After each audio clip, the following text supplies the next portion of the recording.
Hi, everybody, and welcome back to another astrology show here on quantumplanet.world. My name is Davyd Farrell. I'm your host for today. And as always, in these quarterly pieces, today we're going to be looking at the upcoming Capricorn Solstice. And it's my great pleasure, and it's somewhat of a tradition now, to be joined by astrologer, author, national treasure, the beautiful, the one and only Pam Gregory. Hola, how are you, sister? Yeah, great to be with you, Davyd. It's always a joy and a pleasure, and we cover so much ground with so much rich discussion. So, yeah, hello to you and hello to everyone listening. Brilliant. And, we were just comparing notes. I am sat outside here. It is Mexico, but it is December and it's a little chilly. So if you see me rubbing my hands, it's because I'm keeping myself warm. And Pam was telling me that for those of you back in Blighty, that it's been a little wet, even a little wetter than normal, which is saying something for Britain, right? So it's been crazy. Yeah, I feel as if I've got webbed feet at this point. Well, maybe, the inundation of water is a sign of things to come, because for sure, water, I think, is a big part of this solstice, both physically and perhaps emotionally, which of course is what the water element is connected to. So we're going to be covering quite a bit in today's hour-long show. Pam's going to be sharing in a second the astrological chart with a few of the Kuiper belt objects that are playing a part in this very, very powerful solstice. And from my side, I'm going to be weaving in a few of the things I normally bring in, the plants of this time of the year, but also some of the more energetic motifs, and also a little bit about some of the other stars. They're what we might call fixed stars attached to the cosmic history codes, because they're coming through also with another layer of information that is really relevant, I think, for this solstice. And also, I'm just going to mention a little bit about the Mayan wave spell that coincides with the new moon, which comes up in a couple of days and actually somewhat sets the tone for a 2-week period that encapsulates the solstice. So I know that Pam did a show on the new moon the other day, very good, watched it, loved it, made lots of notes, but it seems to me that we're now into a process, Pam, that's going to take us through to the end of the year. So do you have anything you'd like to say to preface today's show and where you're going to take us with this chart? Yeah, huge times. And I think the energy has already shifted in December. Many people are feeling that. We've shifted out of a lot of the really dense intensity. And this is, of course, the setup for 2024, which will be a historic year. A massive year of change, of collective awakening. We will look back on 2024 and think, wow, that was a year like no other. And so much has happened in that year to get us to a very different place. So this Capricorn solstice, which of course is like striking a tuning fork for the next 3 months. It's almost like I think of it like the first layer of paint on the canvas. Right. Of what's coming up over the next 3 months, over which we overlay all the transits, the lunations, the eclipses, etc. But think of it like the sort of the backdrop energy, the first layer of paint on the canvas. So yeah, this is the setup for a very different year. Right, I know I was watching your new moon video with intrigue, and you said something similar, but also that November had been very energetically what was the word you used, charged maybe, or active, and that December is quite a different piece, and I would already agree with that. We're only 8 days into December, and the energetic shift is palpable. But we've also been through quite a bit with the cosmos. We had a lot of solar flares about a week ago. Passing through an active part of the photon belt. So I think many of us have been feeling sort of up and down energy, sort of feeling elated, perfect, I've made it, feel really clear, only for a few hours later to sort of be at the opposite end of the spectrum, go, I'm not sure what I'm doing, don't feel clear at all, what on earth is going on, what am I doing here? But I feel that energy is starting to somewhat even out. The waves maybe are becoming a little more calm, and it's easier to find respite, peace, and grounding and centering, all of which I think is really important as we enter this phase until the end of this year. So do you want to bring up the chart, Pam, and we'll get into it and have a look at it? I know we've got a lot to talk about today, and we've got a lot to go. And just to sort of add on to that, Davyd, I think inevitably what you've been saying there about the changeability of the energy, we're going to see that big time in 2024, because it's, as I've used the analogy before, boiling a pan of water. There's so much change is coming in that with the high frequency energy, inevitably that's going to cause great turbulence and chaos at the lower levels, because it's breaking it up, it's dissolving it. It's the law of physics, downward causation. So that has to happen, and it's happening within a very, very short space of time relative to history, relative to thousands of years of the system we've lived in. It is going to be turbulent. It is going to be chaotic. So just know that and prepare yourself up front. It can't not be. We have to smash out the old kitchen cupboards before we can put in the new ones. So off we go, because I know, as you say, Davyd, we've got an awful lot to talk about here. So let me put the chart up.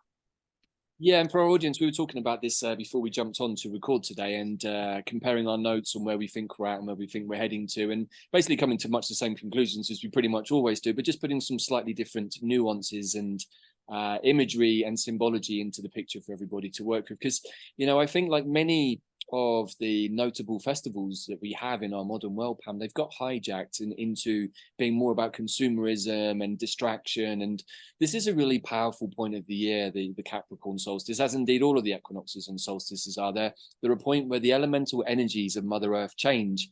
And we're now changing from going into the very depths of the earth. This is the final point of the descent into the dark, into the womb, into the void space on the solstice. And then after the sort of 3 days of darkness, when the sun seemingly doesn't rise above the horizon, we have the return of the light, as beautifully depicted in places like Newgrange and many of these sort of stone beehive structures of the ancestors, when the first light comes back. But that first light is the solar spark of what's going to ignite our year. And I think that we're going to see more about how this is going to play out through the astrology this year too. So where are you going to start our little journey around this Capricorn solstice, Pam? Fantastic. Thanks, Davyd. Well, as always, I said this for England because this is where I live. So ignore the houses, ignore the clock face. We're just looking at where the planets are falling in the signs and their aspects to each other. I haven't actually put all of the aspect lines in because it'd be such a blizzard, you wouldn't be able to read anything, but I'll talk you through it. I think to start, obviously with the sun, because that defines the Capricorn solstice when the sun enters Capricorn, which happens in the UK. It'll happening in the US on the 21st. It's happening in the UK on the 22nd. And so we see the sun with Mercury very tightly conjunct here. And the sun and Mercury are trine to the moon and Jupiter. And therefore the moon is also conjunct Jupiter. And this is wonderfully expansive, wonderfully expansive. You know, you think of that rolling mantra, I'm welcoming in an expanded consciousness of love. That's a very good mantra if you can't think of anything better to keep falling back on. But it also is very grounded, because here we've got Sun and Mercury in Capricorn, Moon, which is exalted, by the way, in Taurus. It's about fertility, growing things, and Jupiter. So it's very much about expansion, but also being grounded, that connection to the earth that you were just talking about, Davyd, that's so important. And more of us, I think, in this expansion, evolution, ascension, this expansion of consciousness that we're going through, we're not expanding away from the earth, we are becoming more connected to her in the way that many of the dwarf planets are suggesting, such as Homer, with Homer's deep shamanic connection to the earth. We're becoming more aware of our interconnection with all living beings, and that includes the earth too. So that I see a beautiful, beautiful double trine there. And also what's helpful here is that Saturn is actually sextile on one side, the sun and Mercury, and on the other side, sextile the moon, and just about sextile conjunct Jupiter. So this is quite a stabilizing factor. You know, it's like having those kind of, what do you call them, stabilizing wheels on a kid's bike. It's because there's going to be so much going on energetically around about this time, and also going into 2024, that is giving us, again, more stability. Saturn rules Capricorn. So with Capricorn and Taurus highlighted, and also Saturn in that double sextile, that is actually, I think, another positive aspect here, particularly because the moon is exalted in Taurus. And we also have the dwarf planet I've mentioned before, Chaos. Generally, the dwarf planets have around about a 300-year orbit. directly opposite. I mean, it's within minutes of an exact opposition to Mercury, but also to the sun. Remember that the myth of chaos was that heaven was ripped from earth, but the purpose of chaos is to reunite heaven with earth. Beautiful. And I think that is where we are headed in this current trajectory of the next few years, I would say. Mm-hmm. Also, the sun is sextile to Homer. The moon is opposing Homer, and Saturn is actually trine to Homer. So some very positive aspects here to Homer. I'd even count that opposition to the moon, because the moon is so well situated in Taurus as being very positive. So Homer, just to remind you of the myth, she's an incredibly powerful symbol for New Earth. She's very connected to regeneration, turning your age back, birthing babies from all over her body. So she's very connected to be able to regenerate the earth, even when it's laid waste. She could always summon wild food from the land with her magic stick, the Makalai, even when it appeared to be desolate. And so, and in her fire goddess expression, she was said to birth the islands of Hawaii. So we have this powerful warmth, and I think she's very connected to regenerative medicine, stem cell medicine, very much because she's in Scorpio, and Scorpio is linked to medicine, particularly anything that's diagnostic or piercing. You know, the injections I had in my knee with my own blood plasma of stem cells, that's been remarkable. That kind of stem cell regeneration is going to become a bigger and bigger part of medicine as well, but very much a powerful symbol for New Earth. So that is another positive. We are seeing some very strong energy for freedom here. We have Mars in a very tight quincunx to Uranus.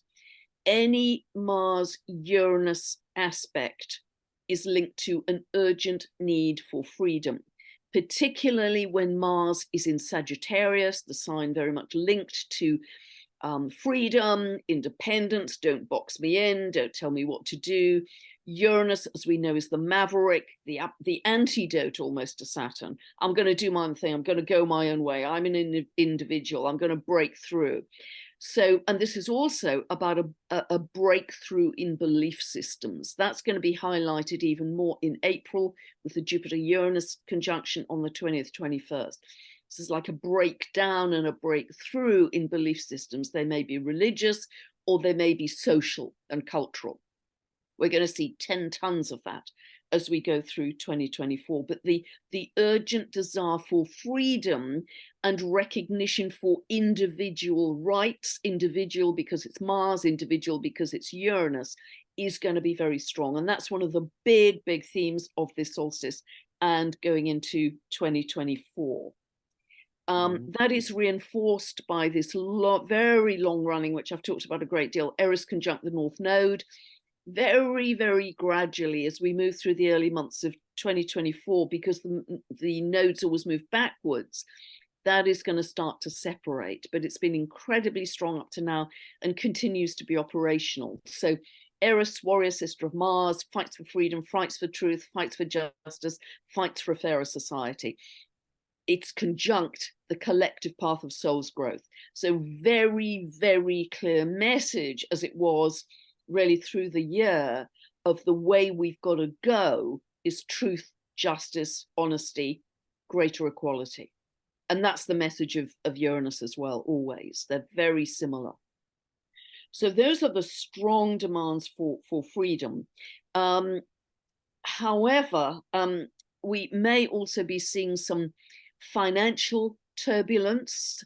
Certainly Uranus long-term in Taurus until fully 2026, doesn't fully leave Taurus till 2026, is about a radical change in the financial and economic system, currencies, values of currencies, for sure. But it's particularly energized now because Venus, that rules Taurus, is in Scorpio, and Taurus, Scorpio, represents the financial axis. And so here with Uranus opposing Venus, yes, on the one hand, it's about establishing more independence and freedom in your relationships. It's also potentially about some volatility coming up financially. So that will be no surprise if that happens. Another thing to point out is Mars here is square to Neptune. And I see that as actually really lovely in terms of, this is about spiritual action. And spiritual action can be you go and help on the soup run or at the food bank, or spiritual action can be yoga, tai chi, qigong, breath work, that kind of spiritual action. But nevertheless, it is helping to reinforce a spiritual context for whatever happens at this solstice moving into 2024, because we have this long running all through 2024 square between Neptune and the galactic center and Vada. Vada will be conjunct that galactic central next year. And Vada, remember, with her husband Manwë, who is at the creator degree, the very first degree of the zodiac here, they, in the creation myth, were responsible for creating the cosmos. Vada's role in it was to place the sun, the moon, the stars in the heavens and set them on their course. So she is again a powerful symbol for creating new Earth. She did it the first time, she can do it the second. So interesting that not only is she conjunct the galactic center, where all this raw plasma pours out, this crystalline plasma with which we create our world, and it will have a spiritual context and impetus square to Neptune, but also the fact that her husband in the creation myth, Manwë, is at 0 degrees of Aries.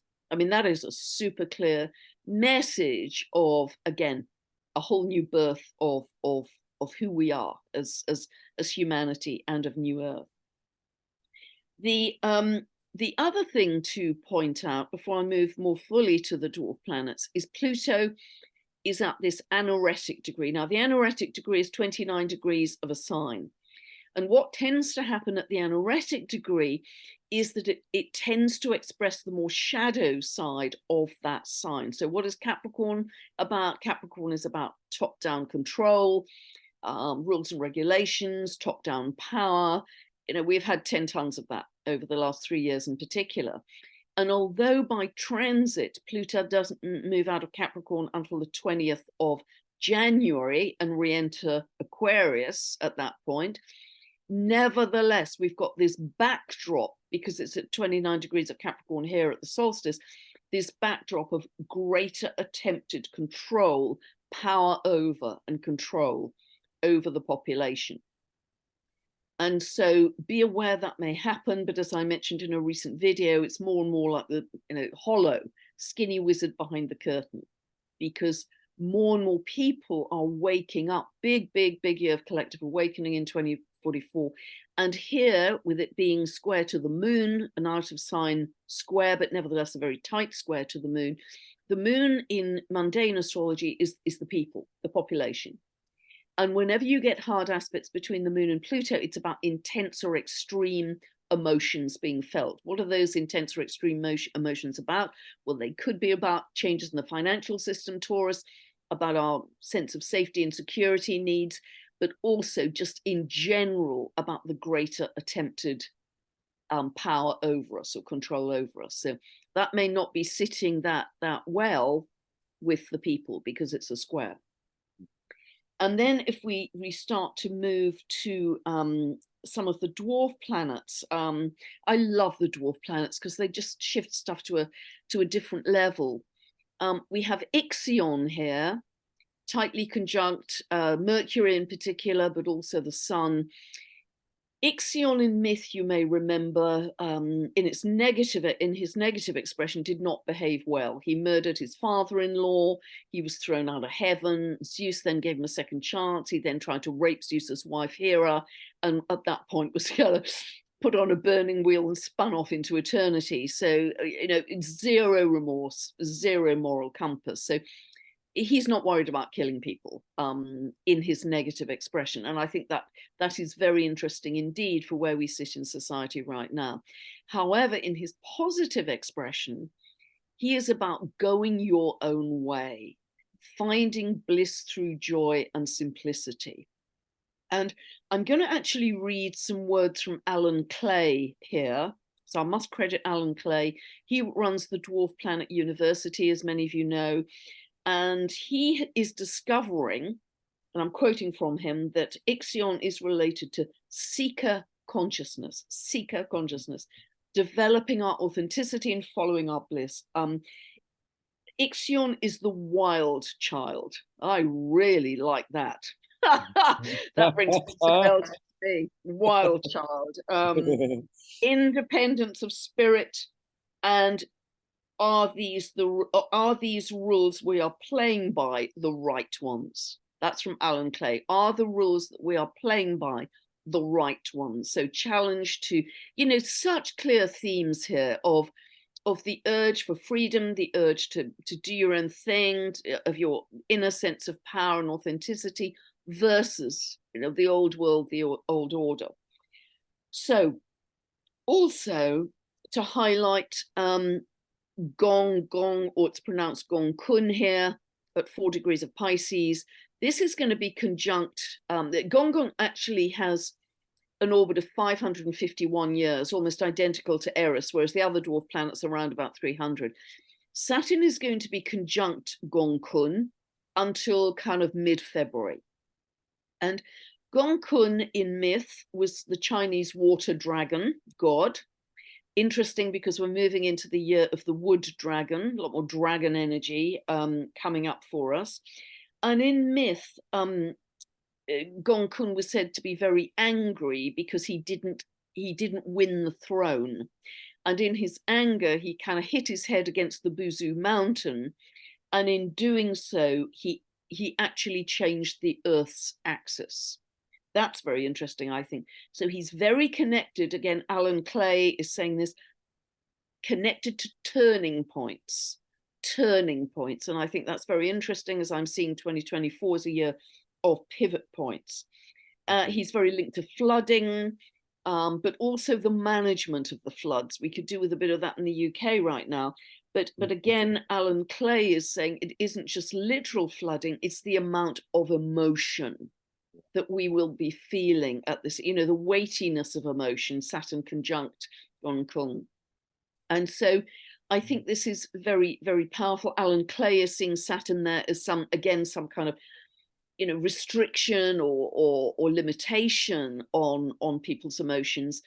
Alan Clay is seeing it much more as the need for empathy and connection to all other living beings through our emotions. Don't cut off, Saturn, your emotions. Do not cut them off. Feel connected emotionally to every other living being, because that's where we're headed in New Earth.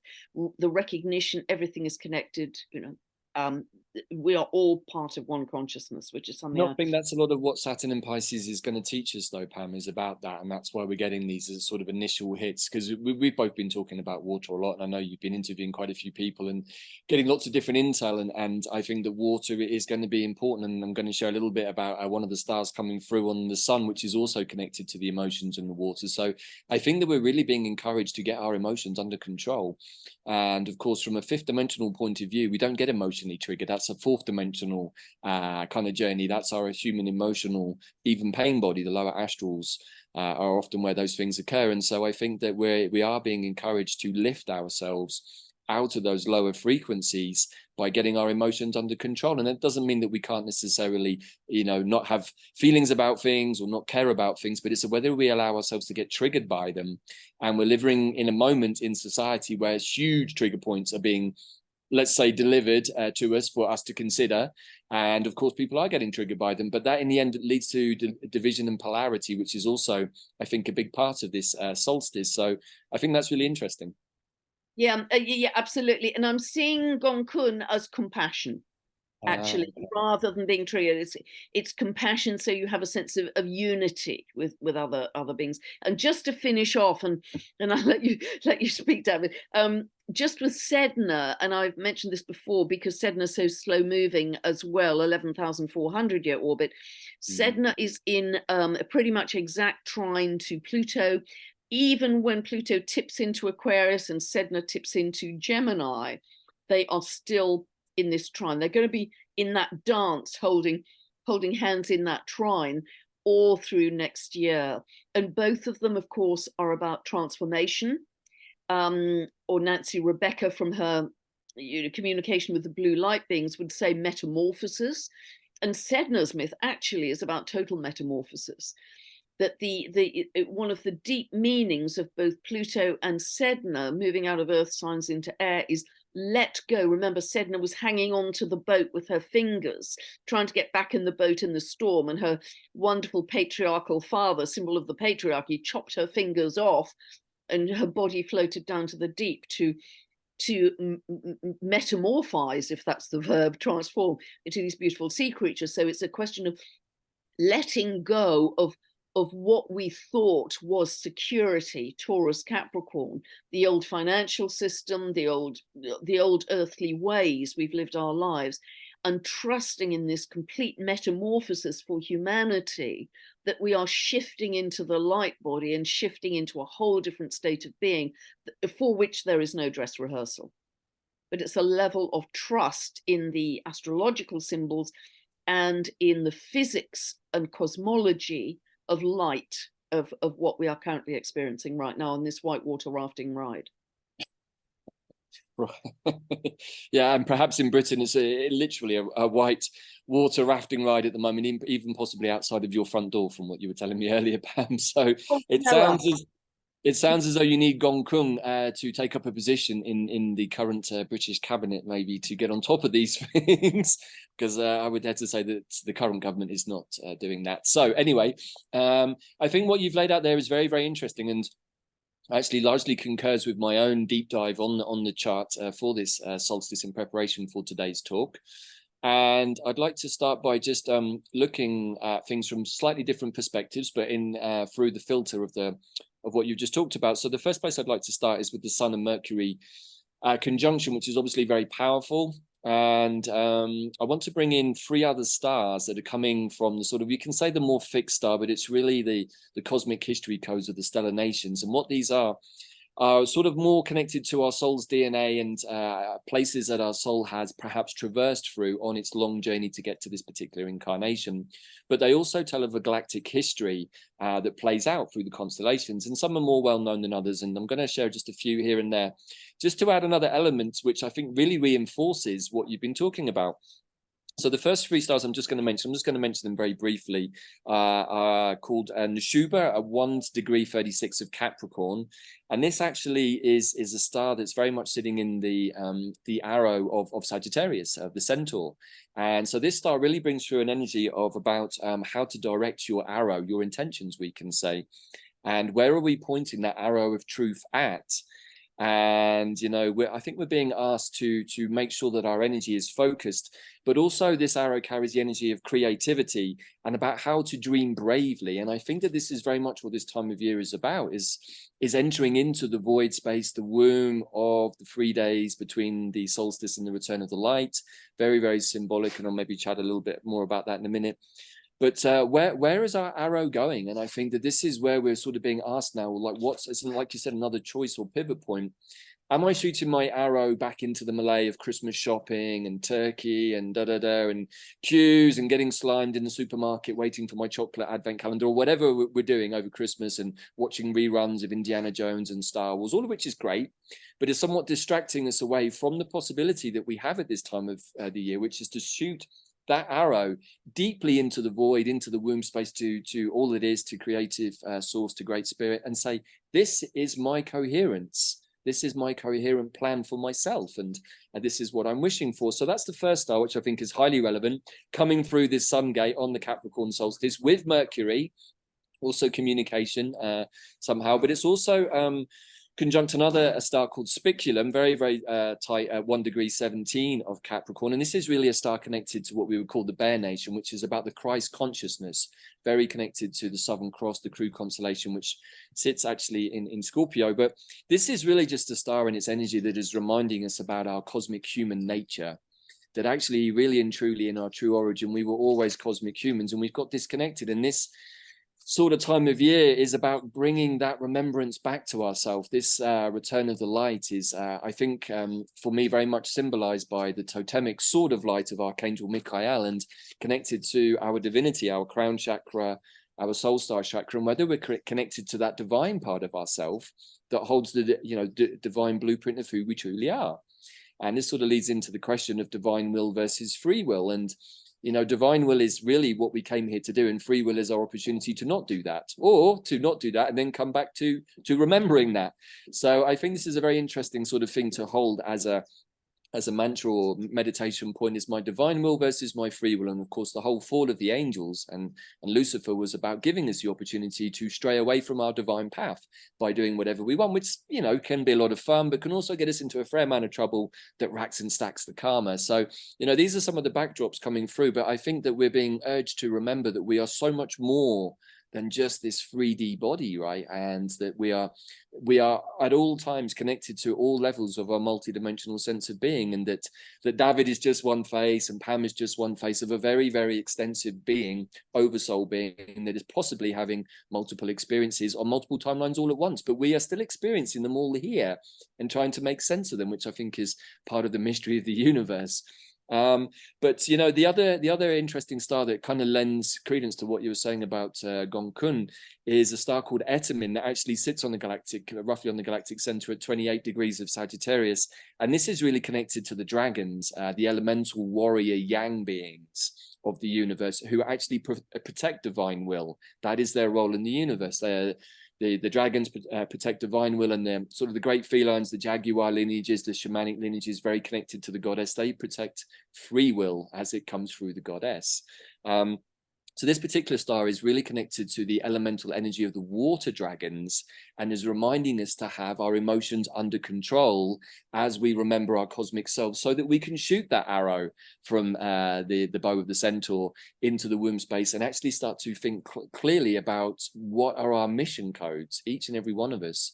Moving forwards, not just to be a 3D in the humdrum hamster wheel, or being led and guided even by other narratives, but saying, hold on a second, I'm a sovereign being and I have my own divine codes that I came here with for a mission that I need to fulfill.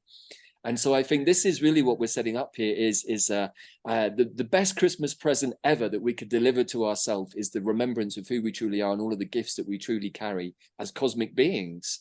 And that is what we have the opportunity to do this time every single year, because we have this beautiful womb space, these 3 days of darkness in the depths of the void, waiting for the fire spark of the sun to come back and actually give that fire energy to our 5D dreams, but to bring them to manifest in 3D. And I think everything you've been talking about is a reminder of, like, okay, we've been through a lot, our emotions, our emotional field has got jangled, charged, slimed, everything, but where am I right now? Am I able to come back to my center, to ground myself, maybe to sit and be like the tree, you know? And I think it's interesting on this Capricorn solstice, according to some, we can say sort of Druidic mythology, but really I think coming a lot from the author William Graves, is this idea of the handing over of the kingship from the holly tree to the oak tree, the king of winter to the king of summer. And I think that it's a powerful kind of reminder of the energy of nature and its shift. And you know, the evergreen tree provides the light that takes us into the darkness, and then the oak tree, which is very, very solar, very much connected to the Druids, who are a solar order, is reminding us that the light is coming back and is going to continue to come back and increase, right, for the next 6 months. So we have this opportunity to work with ever increasing light to fuel our dreams. So I just wanted to bring that in and give it another layer, because it's just interesting how even the bigger astronomy, cosmology still supports, as everything does in the interconnected web of life, you know, as woven by Great Mother Spider. And I think what's really beautiful at this time of year also is that we're reminded very much of the yew tree. It's very connected to this time of year. And in the Norse traditions, the yew tree is Yggdrasil. And at the bottom of Yggdrasil sit the three Norns, or the free weavers of the web, the free fates, we can call them, and we can connect with all of these energies, past, present, and future, as our own sort of mother spider energy to weave our web, but also to remind ourselves that we are connected to a much bigger web that is the interconnected web of life, as woven by Great Mother Spider, who in essence is another, we can say, manifestation of the goddess energy coming through from the fifth dimension of unconditional love. So I think this is a very beautiful setup that we have here. And all that's being asked of us, Pam, is to take some time to sit and be quiet and maybe give 3 days to ourselves, enough self-love to say, hey, I'm going to sit for 3 days and not get involved in the rat race of Christmas, but I'm going to give that time to myself, maybe make a nice space in my house, maybe make a little Christmas altar, maybe have a nice fire burning. I'm going to talk a little bit about Vesta in a minute, because she's not on your chart, but she has a very powerful opposition actually to the sun. She's sat at 29 degrees of Gemini. And Vesta is really about, about many things, as you all know, of course, but really about that inner flame and tending the inner flame of our lives, and making sure that the flame doesn't get extinguished. Because if the flame gets extinguished, then I think we're in a little bit of trouble, right? So does that make sense, Pam? I'm just bringing in a few little flavors. Absolutely, yes. It's very rich, actually. It's wonderful. And I love Vesta. There's a kind of purity about that inward focus, keep the flame burning. And I think she kept the flame burning in the Roman temples, as I remember. And there was a whole lineage that you could never let the flame go out. And I think that's a beautiful symbol as we enter 2024. Just keep that. And you might even imagine that that flame is in your heart. Exactly. The light in your heart that you just keep focusing on. You bring yourself back to that, breathe in and out of that flame in your heart, and just know that that we are born for these times. We are meant to go through this dizzying speed of evolution at these times. It isn't just jolly bad luck and random. It is a divine plan that's unfolding. Right. Yeah. And of course, and that also reminds me just to say to everybody that each and every one of us actually signed up to be here in this time. And so everything that we are experiencing is something that we decided we would do. And there's nobody else to blame for that. That's part of self-responsibility and accepting that I decided to be here. And I think that's a really important eagle's perch, fifth dimensional perspective that somehow can make some things that seem really terrible actually okay. Because, you know, even down here in duality, we see this sort of good and bad, light and dark, this sort of eternal tussle. But really and truly, it's just two sides of the same coin, as the Buddhists would say. And as I remember learning as a good Buddhist student many moons ago, that is the nature of duality. And the trick is to step back from that, or to lift ourselves very scorpionic style to the eagle's perch and take the overview and say, well, this is all a very interesting game and story, or theatre production, as I know you used to say, but what's it really all about? And the sort of, that's where the divine will versus free will comes back in, is that I'm here to remember who I truly am, so that I can step into my fullest sense of being, so that I can be everything I need to be for myself and everyone around me, and maybe even for the collective, right? And for sure, Pam, you know, you've been, I think, fulfilling your mission codes for quite some time, keeping us all on the straight and narrow with the mundane astrology, and we all have a different role to perform in these times, and I think that's really important. So as I was saying, you know, one of the interesting things about Vesta at this time is that it's also conjunct a couple of other interesting stars, which maybe some of your audience, Pam, already know. Actually, they're called Polaris and Betelgeuse. Yep. They're interesting for a couple of reasons, but mostly they're places where in the galactic history, various, how to say, inverted breaches occurred. And there was, let's just say, some sort of galactic situations. And Betelgeuse was actually got breached by the dragons a long time ago. And the dragons, on a lower note, also can also explain ego and the misuse of power. So Betelgeuse has that trauma, and Polaris actually was also somewhat infiltrated, we can say, by the fallen arthropods, those beings who create the AI technology and, you know, the more inverted aspects of Great Mother Spider, which create the Matrix. So we've got these two beautiful, powerful stars. Betelgeuse is really a place where the galactic codes were always held, a bit like a sort of a version of the Akashic Records, actually, which is why those other nations wanted to enter there. But what we're understanding is that those two stars are very close to each other, and they're offering the energy of polarity, of the possibility of divine connection, of you know, the Akashic records, of cosmic codes, but then of the inversion of a breach. And I think that that's something really interesting, because it's coming through the filter of Vesta into this moment, where we're being asked to also tend our sacred fire, but also understand the pitfalls of polarity, and making sure that we're kind of, I guess, walking the more Buddhist middle path and not falling into polarity, because there is a lot of polarity and division in our world at this time. And you know, there's actually one more star called Menkalim, which is at 015 of Cancer. So this is also all conjunct chaos, by the way. So we've got these energies, and that star's really just asking for, it's a stellar sanctuary where we can ask for the manifestation of divine truth. So when we're trying to be in our discerning self to ascertain about polarity, we can work with this other energy that sits there. So it's all coming through at the same time through the filter of Vesta, but also through chaos, which, as you said, is about bringing heaven down to earth. So we've got these kind of inputs here that are showing us and shaping our container for us about how we can start to hold those energies within ourselves. And as you said, you know, I think that the inner flame is really the heart, and the heart is the direct conduit to our fifth dimensional self of unconditional love, which is, you know, again, we can say that the fifth dimension really is heaven. It's a place where everything is okay, and we can see all horizons without the division of polarity that duality gives us. So I just think it's interesting that we've got this very, very strong energy coming through the sun on this Capricorn solstice. It sort of backs up what the astrology says, really. So absolutely. It has yeah. the potential.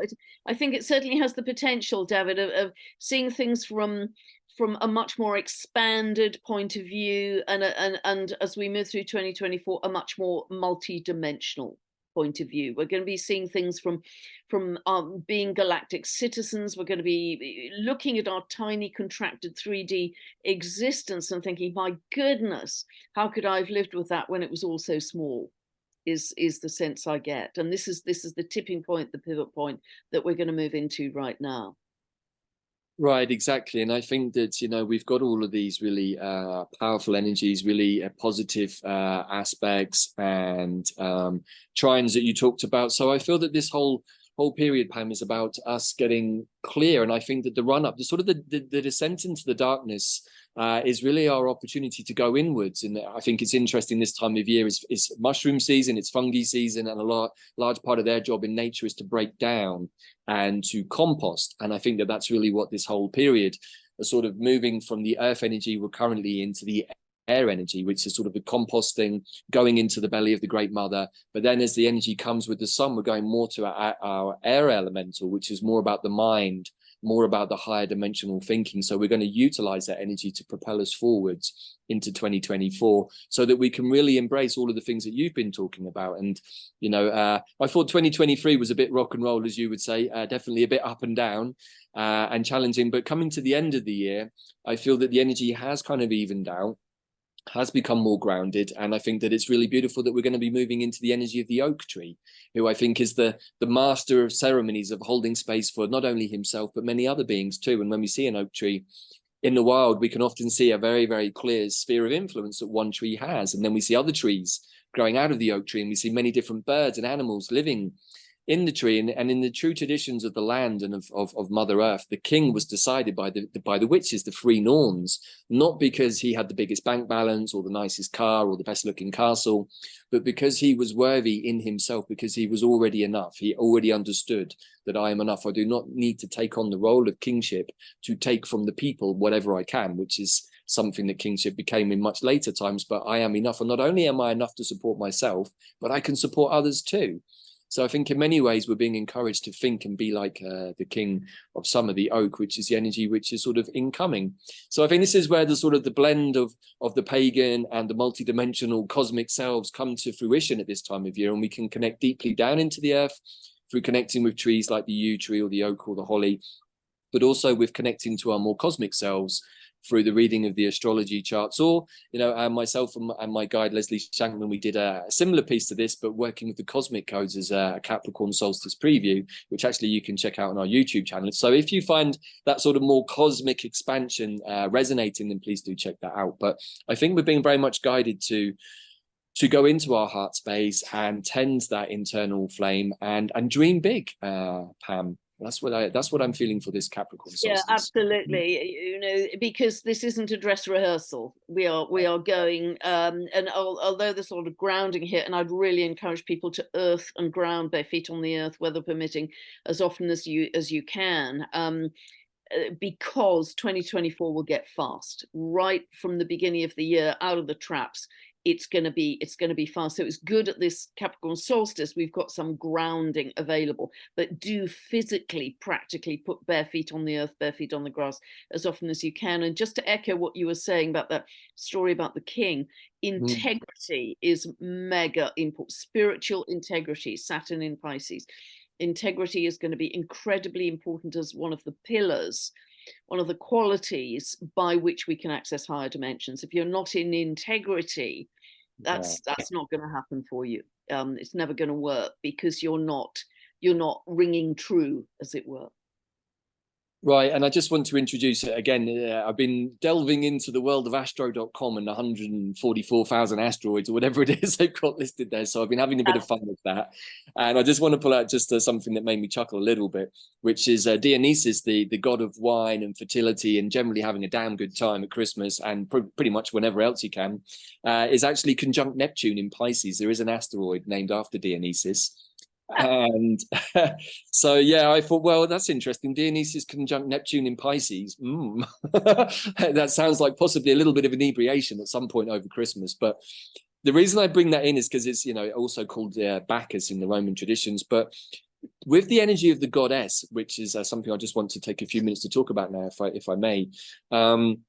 The goddess is often about fertility and about these kind of more celebratory processes, and often there is some sort of element of alcohol involved. I had a very interesting experience at a temple in Mexico where I met a guy who energetically opened a space for a pulque ceremony so the goddess could come in, because she would oversee pulque ceremonies, which were connected to fertility and abundance, and that was part of the Azteca way of doing things. And Dionysus is kind of a similar character by his godlike connection with wine. He's very much about inebriation. But as we enter this this final period of the year, we have this Mayan wave spell, which goes every 13 days. And I'm just going to take a minute just to explain a little bit about these, because they're part of the Mayan calendar, the 1320 calendar, which goes every 13 days as opposed to the 1260 more Gregorian calendar. And many of us have got used to using these, Pam, through the immersions that we've been doing over at Quantum Plant Healing.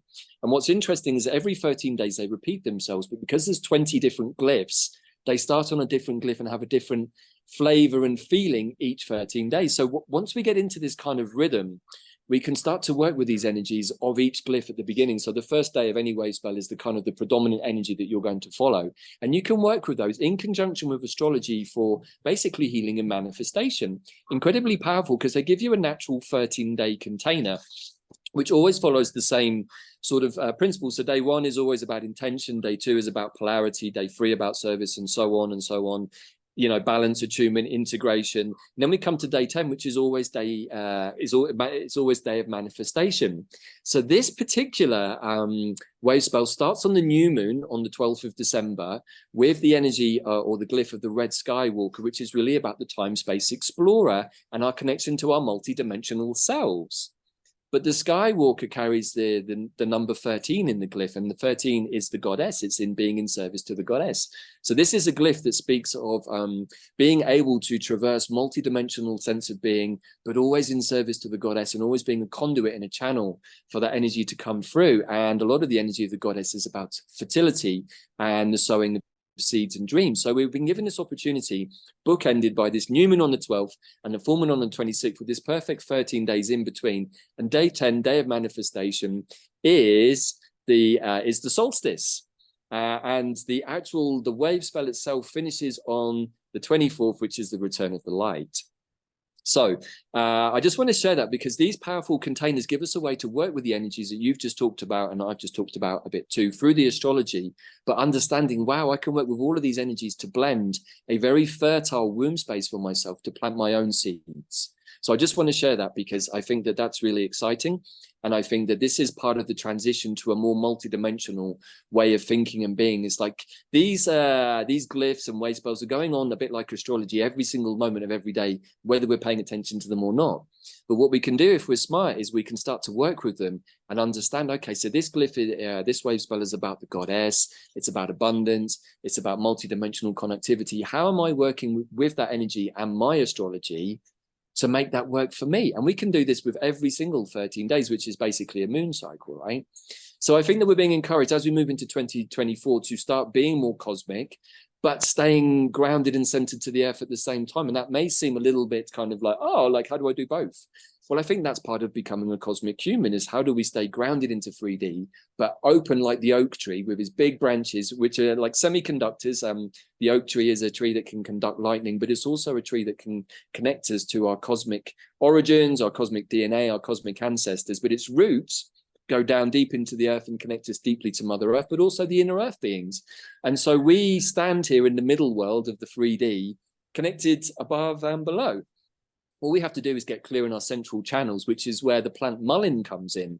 Now, mullein is a plant very much connected to the sword of light and connected to the crown chakra, but he is reminding us at this time of year to get clear in our central channel of light so that we can be like the oak tree, channeling down all the way through into the roots, so that our toroidal field, our energetic field is actually a toroidal field, is fully flowing.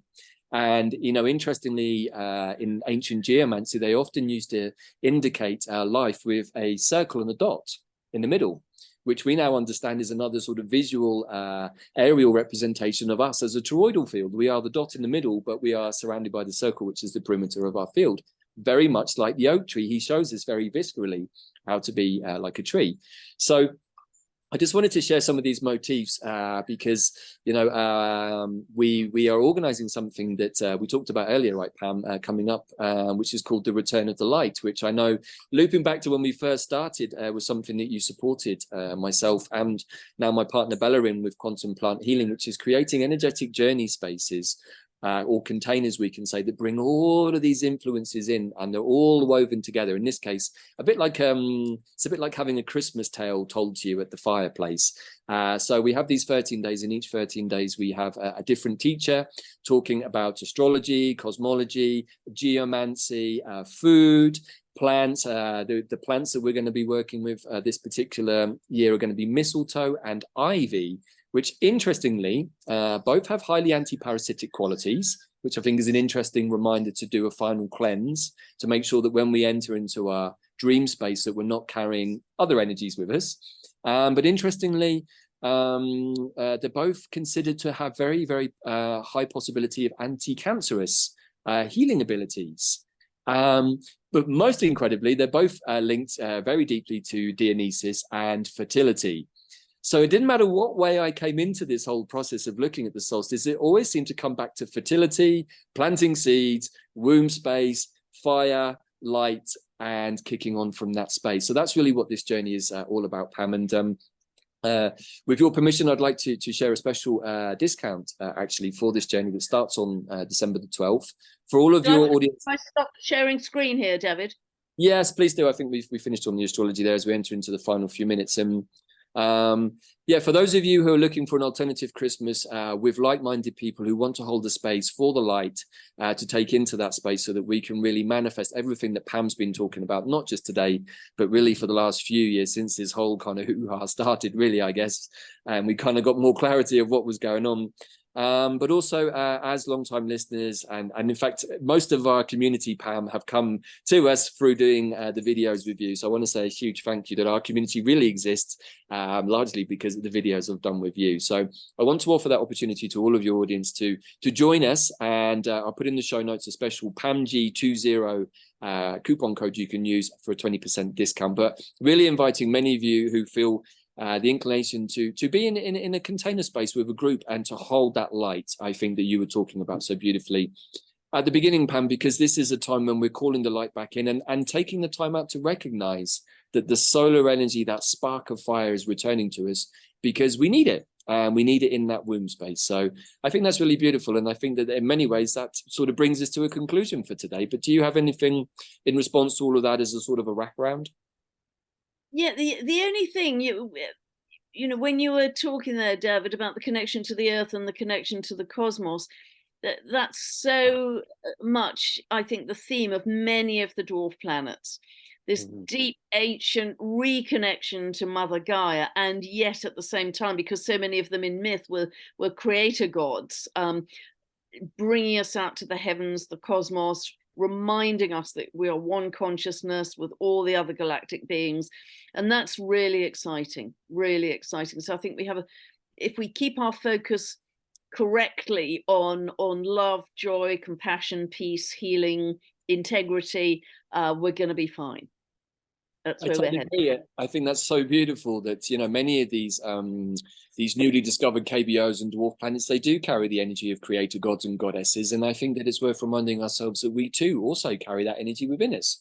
We are cosmic beings carrying divine codes of angels and unicorns and, you know, winged lions and you know, great felines and many different cosmic codes, all of which are connected to our sort of cosmic ancestors through the constellations, like the Nibiruans, the Pleiadians, the Sirians, the Arcturians.